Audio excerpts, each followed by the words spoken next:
Hi guys, welcome back to my channel Heal Truly पे आप सभी का स्वागत है। मेरा नाम अमृता है। आई होप आप सब बहुत अच्छे होंगे। दोस्तों, आज मैं बात करूंगी चाइल्डहुड ट्रॉमा के बारे में और ऐसे आपको कुछ टेक्निक्स बताऊंगी जिसकी मदद से आप इससे बाहर निकल सकते हो। कैसे आप खुद की मदद करके इससे बाहर निकल सकते हो। ठीक है, तो सबसे पहले चाइल्डहुड ट्रॉमा है क्या? एक सिंपल भाषा में अगर मैं आपको समझाने की कोशिश करूं शब्दों में, तो ऐसा कोई भी डिस्टर्बिंग इवेंट जो बचपन में हुआ हो जिससे आप कोप ना कर पाए हो, ठीक है, इस जिसे आप हैंडल ना कर पाए हो, इसे कहते हैं चाइल्डहुड ट्रॉमा। ठीक है, अब अगर मैं इसको मेजर करना, मतलब अगर मैं इसको पिक भी करूँ ना चाइल्डहुड ट्रॉमास को, तो ये इसका कोई अंत नहीं है। कोई भी डिस्टर्बिंग इवेंट हो सकता है किसी के साथ। अगर मैं मेजर बात करूँ, किसी के साथ फिजिकल या सेक्सुअल या किसी भी तरीके का अब्यूज हो सकता है। ठीक है, कोई एक्सीडेंट, मेजर एक्सीडेंट या डेथ, ठीक है, इन सब से रिलेटेड ट्रॉमा हो सकता है। वायलेंस, इन सब से हो सकता है। ठीक है, किसी भी तरीके की हिंसा, है ना, ये सारी चीज। और अगर अ, दूसरे लेवल पे बात करूँ तो आपका पेरेंटिंग हो सकती है ना, और क्रिटिसिज्म हो सकता है, कंपैरिजंस हो सकता है ना, जो हम छोटे लेवल पे बात करते हैं। बट ये जो छोटे लेवल वाली भी चीज होती है ना, ये जैसे अनप्रिडिक्टेबल, मैंने पहले ही बताया है, अनप्रिडिक्टेबल पेरेंटिंग जिसे हम कहते हैं, ये सारी जो चीजें भी होती है ना, ये भी कहीं ना कहीं अब, क्योंकि अब हम बात कर रहे हैं अडल्ट में, ठीक है, इसके प्रभाव आपको देखने को मिलते हैं। ठीक है, अडल्टहुड में ट्रॉमा क्या है दोस्तों? ट्रॉमा हम समझते हैं कि एक्सपीरियंस है। ट्रॉमा एक्सपीरियंस नहीं है। ट्रॉमा आपका रिस्पॉन्स है। कुछ हुआ, उसका जो रिस्पॉन्स होता है ना, ट्रॉमा वो है। ठीक है, क्योंकि ये मैं क्यों कह रही हूँ, क्योंकि आप देखोगे जो चीज आपके लिए ट्रॉमेटिक होगी, शायद हो सकता है सेम चीज दूसरे के लिए उतनी ट्रॉमेटिक ना हो। इसका मतलब ये नहीं है कि आपका पेन वैलिड नहीं है, वो इनवैलिड है, ऐसा बिल्कुल भी नहीं है। तो अपने ट्रॉमास को कभी भी जज नहीं करना चाहिए, कंपेयर नहीं करना चाहिए। ठीक है, और ना ही ये चीज किसी और के साथ करनी चाहिए। ठीक है, ये चीज हमने बेसिक सी कॉमन, मतलब बेसिक सी चीजें हमने ट्रॉमा के बारे में जाना। ठीक है, देखो दोस्तों, कई बार आपको याद भी नहीं होगा कि कोई ट्रॉमा है। ठीक है, लेकिन आपकी जो बॉडी होती है वो सब कुछ याद रखती है। ठीक है, तो वो ट्रिगर्स पे रिएक्ट करती है। आपको नहीं पता, आपको तो पता भी नहीं है। ठीक है, तो वो ट्रिगर्स पे रिएक्ट करती है।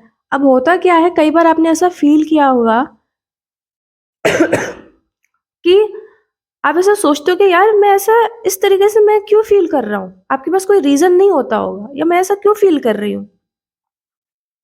ठीक है, आमतौर पे वो चीज नहीं होनी चाहिए, लेकिन आप क्यों ऐसा फील कर रहे हो, आपको नहीं पता, है ना। कई कई बार हमारे ऐसे ट्रॉमा रह जाते हैं, ट्रॉमा है और हमें नहीं पता है कि ऐसा कुछ है, जिससे आज भी हम ट्रिगर होते हैं, है ना। तो ये सब जाना हमने चाइल्डहुड ट्रॉमा के बारे में। ठीक है, अच्छा, ये वीडियो उन लोगों के लिए है जो, ऐसा नहीं है कि देखो, रिलेशनशिप हम्म हो गई आपकी, एंजाइटी हो गई, रिलेशनशिप में भी जो आपको ट्रस्ट इश्यूज आते हैं, एंजाइटी हो गया, पैनिक अटैक हो गया जिनको आते हैं। ठीक है, बिहेवियरल वाइज अगर हम देखा जाए, जो लोग नहीं बोल पाते हैं, पीपल प्लीजिंग होते हैं, ये सब कहीं ना किसी ट्रॉमा से जुड़े होते हैं। ठीक है, पैटर्न से जुड़े होते हैं। ठीक है, ये पैटर्न्स उनसे जुड़े होते हैं। ठीक है, या किसी ने कोई कोई चाइल्डहुड प्रॉब्लम किसी को से कोई सफर कर रहा हो, आज भी अडल्टहुड में मैं बोल रही हूँ। ठीक है ना, कई कई बार लोगों को सेल्फ वर्थ इश्यूज होते हैं, ये भी है। ठीक है, आप अवेयर नहीं हो इन सब चीजों के पीछे जो रीजन है, जो ट्रॉमा है, ठीक है, चाइल्डहुड ट्रॉमा है। तो अब आप इससे हील कैसे करोगे? हील करने के लिए जो टेक्निक्स हैं बहुत सिंपल सी हैं, ठीक है। सबसे पहले तो एक चीज मैं बोलूंगी कि बॉडी बेस्ड रिलीज, पहली टेक्निक है आपकी बॉडी बेस्ड रिलीज। करना क्या है आपको? जैसे अभी मैंने आपको पहले ही बताया कि ट्रॉमा जो होते हैं वो बॉडी के अंदर स्टोर होते हैं, ठीक है। ये मैं आपको पहले बता चुकी हूँ। आप दिमाग कहता है कि कितना याद रखेगा, है ना। आपको लगेगा कि आप भूल गए हो, लेकिन कई कई बार वो ट्रिगर्स जब आते हैं तो आपका रिएक्शन आता है, ठीक है। तो हम बॉडी पे ध्यान देंगे सबसे पहले। मैंने आपको कई बार बताया है, ये कई एक समय के बाद बात यहाँ की नहीं, हमारे पूरी बॉडी की हो जाती है, ठीक है। तो हमको बॉडी को पहले एड्रेस करना पड़ता है, माइंड को, दिमाग को बाद में, ठीक है। ये सेकेंडरी प्रोसेस होता है। तो बॉडी पे काम करेंगे, जिसके लिए फिजिकल रिलीज बहुत जरूरी है, ठीक है। तो डांसिंग, जो जो बोल रही हूँ बहुत ध्यान से सुनना, ठीक है, इसको हल्के में मत लेना। डांसिंग, ब्रीदिंग, ठीक है, जो भी ब्रीदिंग टेक्निक्स होती हैं किसी भी तरीके का मूवमेंट, एनर्जेटिक मूवमेंट, ठीक है, जैसे कि आप शेकिंग, है ना, ये सारी चीजें कोल्ड फेस वॉश करना, ठीक है, ठंडे ठंडे पानी से, ठीक। ये 3 से 4 चीजें ना, ज्यादा नहीं बताई है, 3 से 4 चीजें 10 से 15 मिनट एक नियम बनाओ। अगर आप सच में हील करना चाहते हो, सबसे पहले अपने पार्ट पे जो आपको काम करना है वो ये करना है। ये 10 से 15 मिनट करने को क्यों बोला? ये आपके नर्वस सिस्टम को रिसेट करेगा, जो अभी स्टक है सर्वाइवल मोड में, ठीक है। सबसे पहला काम ये करना, ज्यादा सोचने और समझने की जरूरत नहीं है, ठीक है। सिंपल सी चीज मैंने आपको बताई, इसलिए 10 चीज नहीं बताई है। डांस, शेकिंग, शेकिंग जो हम ऐसे हाथ और पैर को ऐसे शेक करते हैं, ठीक है, इंटेंशनली। कोल्ड ठंडे पानी से मुंह धोना, ये सारी बेसिक 3 से 4 चीजें, इसको अपने रूटीन में रखना। 10 से 15 मिनट आपको डेली करनी है। सिंपल सी चीज मैंने आपको बोली है, ठीक है। उसके बाद मोस्ट इम्पॉर्टेंट, प्रोफेशनल थेरेपी का कोई सब्सटीट्यूट नहीं है, इट इज नॉन नेगोशिएबल। मेरी बात बहुत ही ध्यान से सुनना।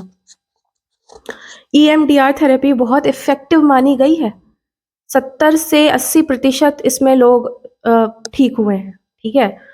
तो EMDR थेरेपी जो है वो आप ले सकते हो।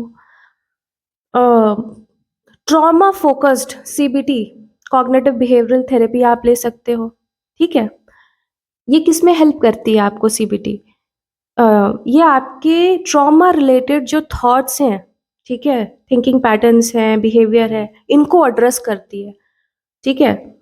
और वो स्किल्स को डेवलप करने में मदद करती है, जो आपकी मदद करते हैं इनसे उभरने में, ठीक है। तो ये बहुत जरूरी है। तो आप, सोमैटिक थेरेपी बहुत जरूरी है ना, मतलब बहुत जरूरी नहीं, इफेक्टिव है इसमें। तो आप इनमें से किसी थेरेपी को कंसिडर कर सकते हो, और एक बेहतरीन कोई अच्छे सर्टिफाइड थेरेपिस्ट के पास जा करके आप कंसल्ट कर सकते हो। तो ये चीज तो बिल्कुल ही, मतलब आप इसको भूल नहीं सकते हो, ठीक है, अगर आपको हील होना है तो। दूसरा काम ये मैंने आपको बताया ठीक है। उसके बाद क्या करना है, थर्ड वन इज, देखो, ये चीज थोड़ी सी मैंने इंक्लूड की है, किस चीज पे आप अनकंफर्टेबल चूज करते हो, कि आप अनकंफर्टेबल हो, और किस चीज पे नहीं। इस बात पे थोड़ा सा गौर फरमाना। कई कई बार ऐसी चीजें हमको, जो चीज बहुत अनकंफर्टेबल करती हैं, जहां एक्चुअली हमको उसे लेना चाहिए, है ना, वहां हम नहीं लेते हैं, वहां हम उनसे बचते हैं। लेकिन कई कई बार जो चीज हमें अंदर दीमक की तरह खा रही होती है, हम उसमें भी अ वो चीज हमें अनकंफर्टेबल कर रही है, लेकिन हम उसके साथ कंफर्टेबल हो जाते हैं। तो आप और उसके लिए कुछ नहीं करते निकलने के लिए, ठीक है। तो आप इस बात पे भी थोड़ा सा, मैं चाहती हूँ आप गौर फरमाओ, ठीक है, कि आप ऐसा कुछ तो नहीं कर रहे हो अपनी लाइफ में, चीजों को जानते हुए भी, ठीक है। क्योंकि मे भी ऐसा होता है कि कई बार हमें यही जो एक छोटी सी चीज़ है ना, यही हमारे ऊपर इतनी भारी पड़ती है कि हम किसी सही चीज़ को अप्रोच नहीं कर पाते अपने लिए, ठीक है? चाहे वो अब हमारे खुद के एक्शंस हो, चाहे वो थेरेपी हो, ठीक? तो इस बात पे ध्यान देना। चौथी चीज़ है रीपेरेंट योरसेल्फ, अपने आप को रीपेरेंट करना। अब आप अडल्ट हो, ठीक है? उस बच्चे के साथ जो कुछ भी हुआ, अगर आप उसको एक अडल्ट की तरह सोचोगे कि उस बच्चे को आज आप उसका पेरेंट उस बच्चे के पेरेंट बन के देखो, तो आप उसको कैसे डील करते, आप उसको कैसे संभालते। आपको खुद को बिल्कुल वैसे ही अपने उस वुंडेड चाइल्ड को जो आपके अंदर है, ठीक है, उसको संभालना है, उसको कंफर्ट करना है, ठीक है, उसको दिशा देनी है। इस तरीके से आपको अपने आप को रिपेरेंट करना है, ठीक है? कर पाओगे? कर ले जाओगे, ठीक है? कोशिश करना। और कहीं पे भी लगता है अगर आपको कि किसी भी जितनी टेक्निक्स आज तक मैं जो भी आपको बताती हूँ, अगर आप उसमें से कुछ भी अगर फॉलो करोगे तब तो पूछोगे, नहीं करोगे तो यहाँ से सुनोगे, यहाँ से निकाल दोगे, ठीक है? उसमें कोई दिक्कत आती है तो आप मेरे को कमेंट करो, ठीक है? और पूछ सकते हो कि क्या जो भी आपको कोई दिक्कत आ रही है उसके रिगार्डिंग, ठीक है? अपने इनर इसी में ही अपने इनर डायलॉग पे ज़रा ध्यान दो कि किस तरीके से आप जब रीपेरेंटिंग कर रहे हो, तो उस पे इनर डायलॉग पे बिल्कुल ध्यान देना कि किस तरीके से आप बोल रहे हो, किस तरीके से उस बच्चे को आप एड्रेस कर रहे हो, उसको इम्प्रूव करो। क्योंकि मोस्ट ऑफ द टाइम हमारा इनर डायलॉग जो होता है उस बच्चे से रिलेटेड, अपने बचपन से रिलेटेड जो भी हमारी मेमोरीज, जो भी डिस्टर्बिंग इवेंट्स होता है, उसके लिए बहुत अलग होता है, ठीक है? और हम उसी को ही एक लूप पे चलाया करते हैं एक समय तक, जब तक वो बाय डिफ़ॉल्ट या कभी-कभी वो चीज़ मतलब इतनी नहीं घर कर जाती, मतलब इतनी घर कर जाती है, ठीक है? तो उसको देखो कि आप कैसे, आपका इनर डायलॉग है, उसके रिगार्डिंग, उसको इम्प्रूव करो। सेल्फ कंपैशन प्रैक्टिस करो, ठीक है? आखिरी चीज़, अपने साथ आप एक अच्छा, अपने साथ तो मैंने बता दिया है, एक सेफ रिलेशनशिप आप बनाओ, बिल्ड करो दूसरों के साथ। मैं नहीं कहती आप 10 लोग को, किसी एक दोस्त को, जो एक दोस्त आपको पता है कि रिलायबल है, ठीक है? कनेक्ट करो, ठीक है? समझ रहे हो? ग्रीन फ्लैग्स वाली चीज़ मैंने आपको पहले भी बता रखी है कि कैसे हम समझें, है ना? कि कोई कोई इंसान हमारे लिए सही है कि हमारे लिए गलत है, किससे हमको ओपन अप होना है, किससे नहीं होना है ना? ऐसा तो नहीं हो सकता कि देखो, आइसोलेशन ट्रॉमा क्या करता है? आपको ना आइसोलेट करता है, ठीक है? तो आपको ये चीज़ नहीं करनी है ना? इस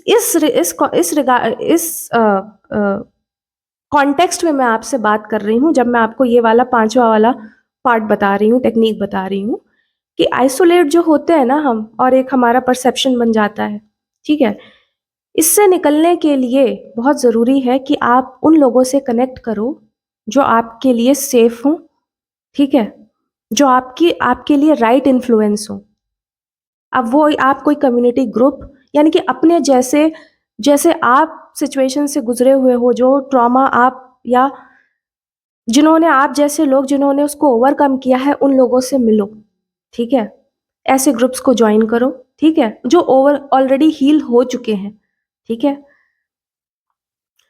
अगर उनको रीच आउट करो, थेरेपिस्ट को कर सकते हो, है ना? ये सारी चीज़ें, मतलब रीच आउट करो, ठीक है? एक अपने लिए वो सेफ स्पेस आप बिल्ड करो, ठीक? खुद से जब तक आप एफर्ट नहीं लोगे, तब तक ये देखो, हमें लगता है कि समय के साथ हील हो जाएगा, समय के साथ सब कुछ ठीक हो जाएगा, समय के साथ चीज़ें ठीक नहीं होती हैं जब तक आप एफर्ट नहीं लोगे, इंटेंशनल एफर्ट नहीं लोगे कि हाँ, मेरे ये चीज़ है, ये मेरे बचपन की चीज़ आज भी मुझे हॉन्ट करती है, आज भी मेरे बिहेवियर को, आज भी मेरे एक्शंस को, ये चीज़ कहीं न कहीं उसके पीछे ये एक रीज़न होता है। अगर मैं कुछ भी गलत करता हूँ या करती हूँ, उसके पीछे का ये रीज़न होता है, ठीक है? जो मेरे ही अगेंस्ट खड़ा हो जाता है ना? कई बार ऐसा होता है, हम कर तो रहे हैं एक इमोशनल या किसी भी हर्ट की वजह से, हमको तकलीफ़ है, उसकी वजह से हम कुछ कर रहे हैं, लेकिन करके भी आज वो चीज़ हमारे ऊपर भारी पड़ रही है, तो फिर क्या है? उसको आपको नहीं लगता हील होने की ज़रूरत है? क्या आप हम हमेशा ही ऐसे रहेंगे? आपको नहीं लगता है कि हमें हमें उसके लिए एफ़र्ट करनी चाहिए?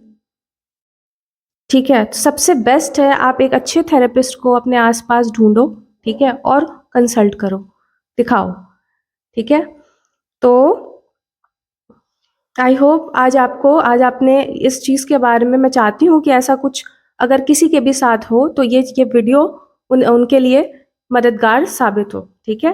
एंड टिल देन अगर आपको मुझसे काउंसलिंग लेनी है या गाइडेंस लेनी है तो आप healtruly.com पे भी मुझे कॉन्टैक्ट कर सकते हो। Till then take care, bye bye, फिर मिलती हूँ।